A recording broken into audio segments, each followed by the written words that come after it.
प्रमोद जी के द्वारा सभी माननीय विधायक और प्रदेश के उपाध्यक्ष जी, सरोज जी, सिद्धार्थ जी, सबके द्वारा दीप प्रज्वलन, जोरदार तालियां बजती रहे। यह मोतिहारी की धरती है। इस प्रकार दीप प्रज्वलन कर इस अभिनंदन सहकारी समिति की बैठक का विधिवत उद्घाटन। इसके बाद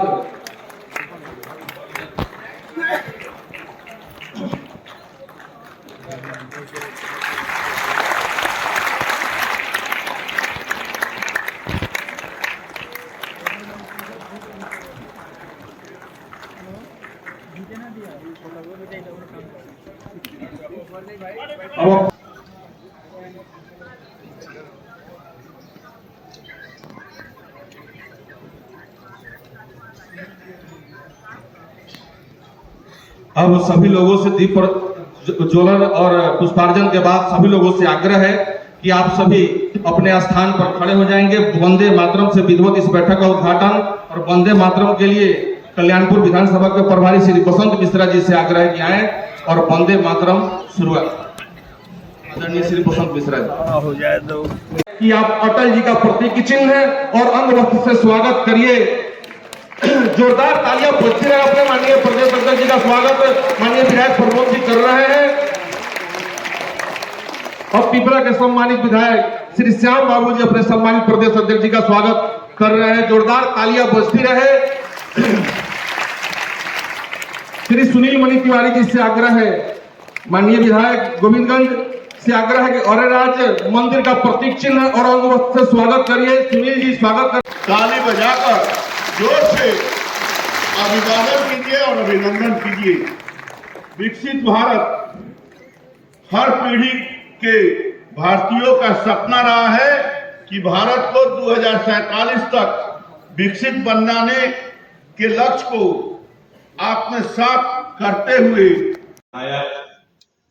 श्री कृष्णनंदन पासवान जी, माननीय मंत्री बिहार सरकार, श्री सुनील मणि तिवारी जी, माननीय विधायक, श्री पवन जायसवाल जी, माननीय विधायक, श्री सचिंदर प्रसाद सिंह जी, माननीय पूर्व विधायक, श्रीमती संगीता चित्रांश जी, प्रदेश मंत्री महिला मोर्चा, श्री संतोष पाठक जी, श्री सरोज रंजन पटेल जी, श्री लाल बाबू गुप्ता जी, अशोक भट्ट जी, विकास सिंह जी, मंच पर उपस्थित जिनका मैं चूंकि बहुत बड़ी संख्या मंच पर हमारे सम्मानित नेतागण का है, सभी सम्मानित मंच पर नेतागण और सामने बैठे इस जिला के भारतीय जनता पार्टी के देवतुल्य कार्यकर्ता भाइयों बहनों बुजुर्गों,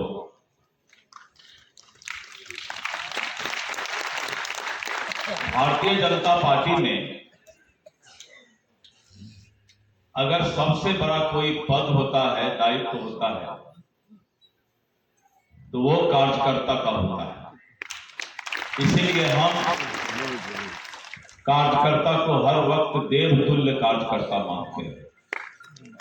अगर कार्यकर्ता नहीं हो तो संगठन की परिकल्पना नहीं की जा सकती। अगर आप आज सामने नहीं बैठे होते तो इधर से भाषण देने का कोई फायदा था क्या?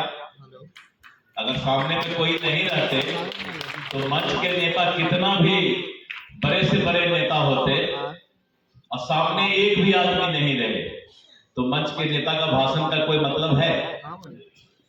यानी सबसे बड़ी ताकत कौन है? जो सामने बैठे लोग हैं, उनके बगैर सब सुना, वो नहीं तो ये नहीं। इसलिए मैंने कहा देवतुल्य कार्यकर्ता। आपके भरोसे संगठन और पार्टी आज तक यहां तक पहुंची है। डॉक्टर श्यामा प्रसाद मुखर्जी जी बोलते थे, जहां हम लोग बोलते थे जहां हुए बलिदान मुखर्जी वह कश्मीर हमारा है। एक ही देश में अलग अलग विधान था और इतने लंबे समय के बाद देखिए भारतीय जनता पार्टी या जनसंघ हम कार्यकलाप बदल सकते हैं लेकिन विचारधारा नहीं बदल सकते, क्योंकि विचारधारा जड़ में है, कार्यकलाप धरती के ऊपर। हम उससे कंप्रोमाइज विचारधारा से नहीं कर सकते हैं। और इतने लंबे समय के बाद आपने देखा कि जैसे 2014 में माननीय नरेंद्र मोदी जी के नेतृत्व में हमारी सरकार बनी तो हमने कश्मीर से 370 धारा हटा दिया। ये विचारधारा है। राम मंदिर निर्माण की बात थी, माननीय नरेंद्र मोदी जी ने शिलान्यास किया और जो हमारा सपना था आज राम मंदिर, भव्य राम मंदिर बनकर तैयार है। मित्रों, विपक्ष कह रहा था कि इस बार जो तीसरी बार सरकार बनी है अब भारतीय जनता पार्टी कोई कानून नहीं बना पाएगी। अब क्या, अब तो बहुत कम सीट हो गया। लेकिन आपने देखा कि पहले ही सत्र में हमने वक्फ बोर्ड का कानून ले आया।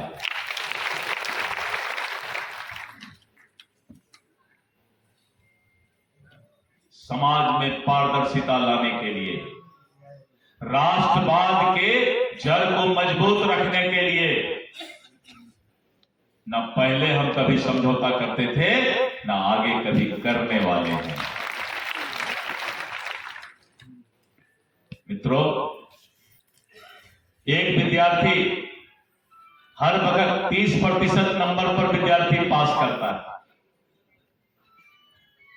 और एक विद्यार्थी 30% से कम नंबर लाकर भी खुश है।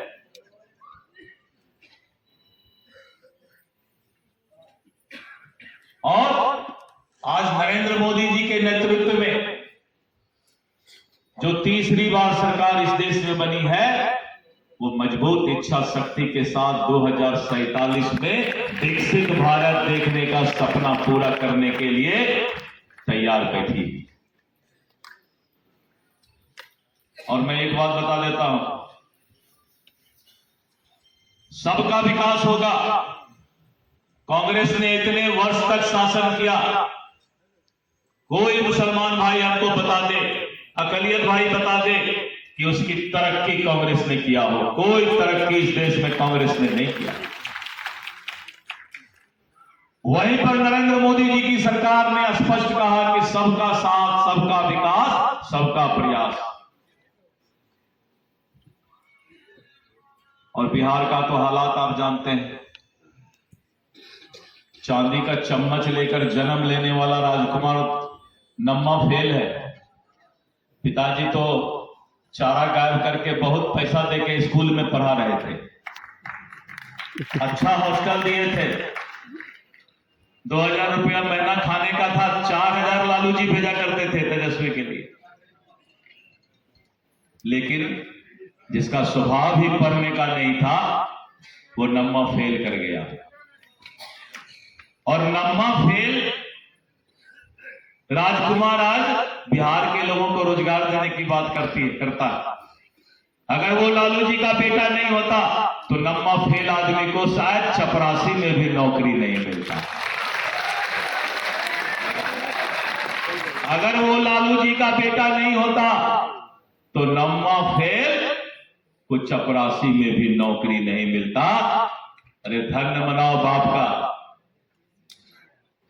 कि बाप के नाम पर राजनीति चल रही है। राधा मोहन सिंह जी या हमारे जितने विधायक बैठे हैं अपने कर्म के बल पर आज 7वां बार इस लोकसभा का चुनाव जीते।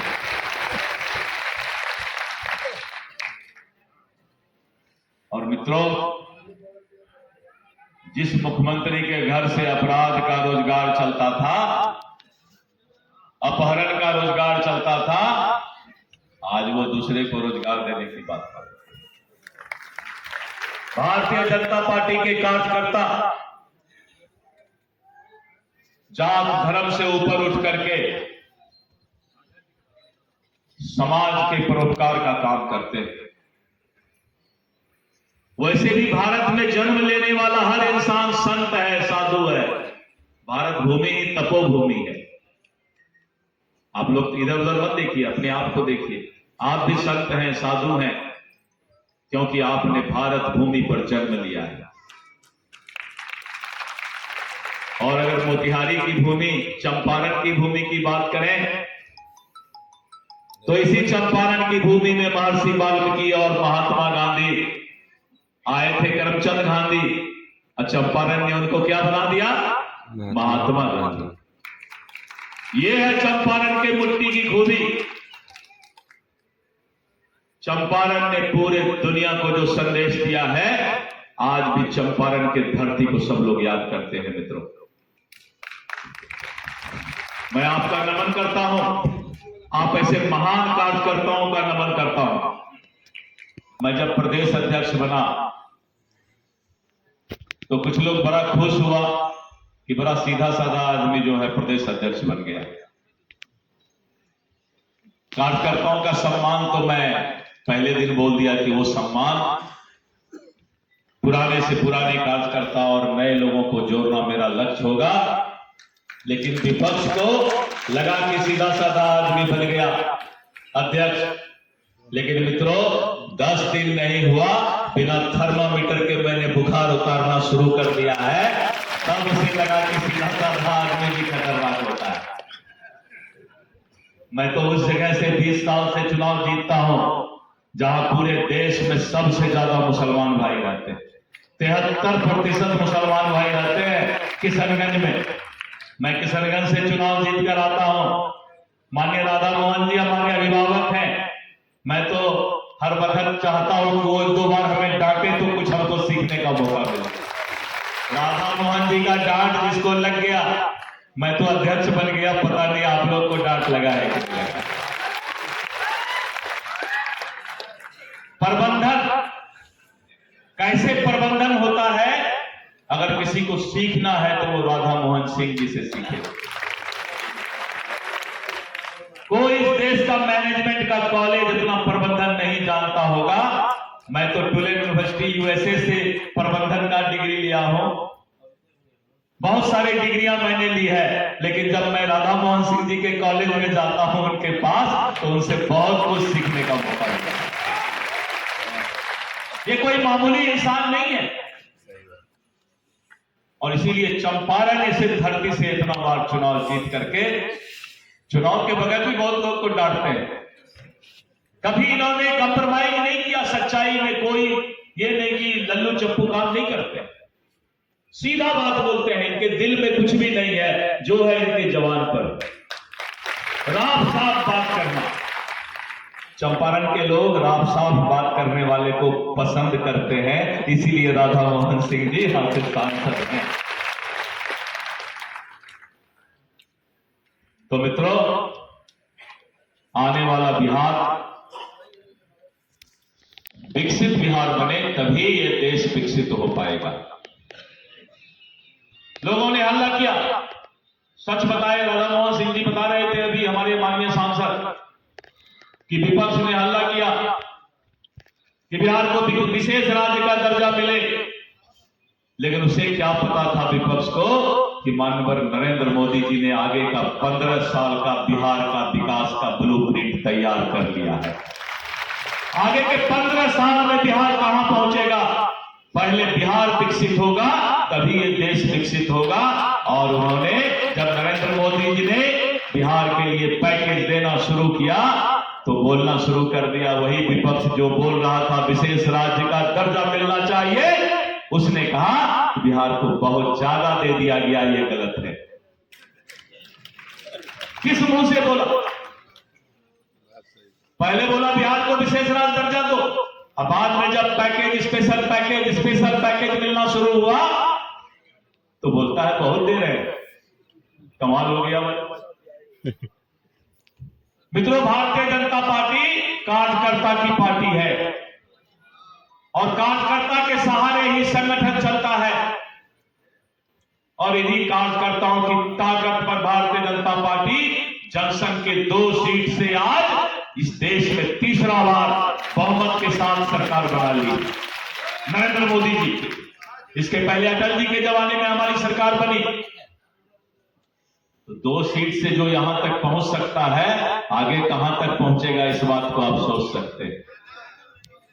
भारतीय जनता पार्टी के कार्यकर्ताओं के पास इतनी ताकत है, दुनिया में सबसे बड़ी पार्टी है, और इसी पार्टी को लोकतंत्र का सच्चा रक्षा करने वाला सिपाही बोला जाता है। अगर राष्ट्रवाद की बात आती है, इस देश की रक्षा की बात आती है, तो यही हमारे कार्यकर्ता सेना की तरह खड़ा हो जाते हैं। और तुष्टीकरण की बात आती है, सत्ता के लिए इंसान इतना गिर जाए, सत्ता पाने के लिए विपक्ष जिस तरह से देश विरोधी ताकत से हाथ मिलाती है, इस बात को भारत का कोई सपोर्ट स्वीकार नहीं करेगा, स्वीकार नहीं करेगा। सत्ता चाहिए, देश बेच देंगे, ऐसा कहीं होता है क्या? जब राहुल गांधी से हमारे एक नेता ने पूछा कि बताओ तुम्हारी जाति क्या है, तो राहुल गांधी अगल बगल झांकने लगे, क्योंकि जाति बताएगा कैसे? दादा कोई, पिता कोई, मां कोई, उसको खुद भी पता नहीं है कि मेरा कौन क्या है। ऐसे लोग सब देश को, राजनीति को तुष्टीकरण की आग में झोंकने का प्रयास करते हैं। इसलिए मित्रों, एक आदमी ने बहुत अच्छा कहा था, पहले आप लोग कुआं जानते हैं ना, कुआं जिसमें पानी पहले जमाना में कुआं होता था, अब कम है। लोग बाल्टी से पानी लाते थे और पात्र में भरते थे, तो कुआं में पानी रहेगा तब तो लोग पानी ला करके पात्र भरेगा। उसी तरह जिस तरह कुआं अगर ये कार्य करता नहीं रहे, तो कोई भी पात्र संगठन का भरा नहीं जा सकता है। ये पानी के समान ये कार्य करता है मित्रों। इसलिए मित्रों, अभी जो सदस्यता अभियान की बात हमारे आदरणीय सांसद बोल रहे थे, माननीय श्री राधा मोहन सिंह जी, 6 वर्ष में सभी की सदस्यता अब समाप्त हो गई। प्रधानमंत्री जी को भी अब भारतीय जनता पार्टी का फिर से सदस्य बनना पड़ेगा, और 1 सितंबर को सबसे पहला सदस्य भारतीय जनता पार्टी का राष्ट्रीय अध्यक्ष श्री जेपी नड्डा जी प्रधानमंत्री नरेंद्र मोदी जी को बनाएंगे। उसके बाद सभी हमारे और कार्यकर्ता सदस्य बनना शुरू करेंगे। इसलिए इस सदस्यता अभियान को एक महापर्व के रूप में मनाना है, और महापर्व के रूप में इस बार सदस्यता अभियान जो पूरे दुनिया में हमने 11 करोड़ सदस्य बनाकर दिखाया था, फिर 7 करोड़ सदस्य और बनाया, और पूरे दुनिया में इससे ज्यादा सदस्य किसी राजनीतिक, बहुत सारा देश की आबादी इतना नहीं है जितना भारतीय जनता पार्टी का सदस्य है मित्रों। और भारत ने कभी, भारतीय जनता पार्टी जब तक है, इस देश का राष्ट्रवाद हर वक्त लहराता रहेगा, फहराता रहेगा मित्रों। इसलिए आपको गर्व होना चाहिए, हमें गर्व होना चाहिए कि हम भारतीय जनता पार्टी के कार्यकर्ता हैं। मैं अध्यक्ष के रूप में भगवान से मैं प्रार्थना करता हूं कि ऐसे समय में मुझे अध्यक्ष बनाया गया है जब आने वाले 1 साल के बाद 2025 में विधानसभा का चुनाव है, और इस 2025 के विधानसभा के चुनाव में आप देवतुल्य कार्यकर्ताओं के सहारे मैं अपने जिम्मेवारी को निभाने का प्रयास करूंगा, और 2/3 बहुमत से बिहार में भाजपा की एनडीए की सरकार बनेगी। आज ज्यादा वक्त नहीं लेते हुए, बहुत समय हो गया है, और मुझे पूरा विश्वास है कि आदरणीय राधा मोहन सिंह जी के नेतृत्व में इस इलाके में जितना भी विधानसभा का सीट होगा, एक सीट भारतीय जनता पार्टी के झोली में 2025 के चुनाव में मिलेगा। मैं इतना ही कहकर अपने वाणी को विराम देता हूं। अगर किसी बात से आपको दुख लगा हो, कष्ट पहुंचा हो तो माफ करेंगे, लेकिन आपके पार्टी का यह अध्यक्ष आपके लिए सदैव सामने खड़ा मिलेगा, मैं इसका वादा करता हूं। जय हिंद, जय भारत, जय भाजपा।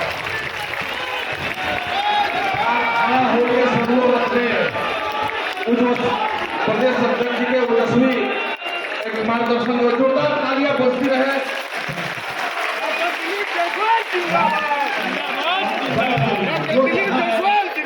बड़ा कोई नहीं रहे, बड़ा कोई नहीं रहे। हमारे जिला के अध्यक्ष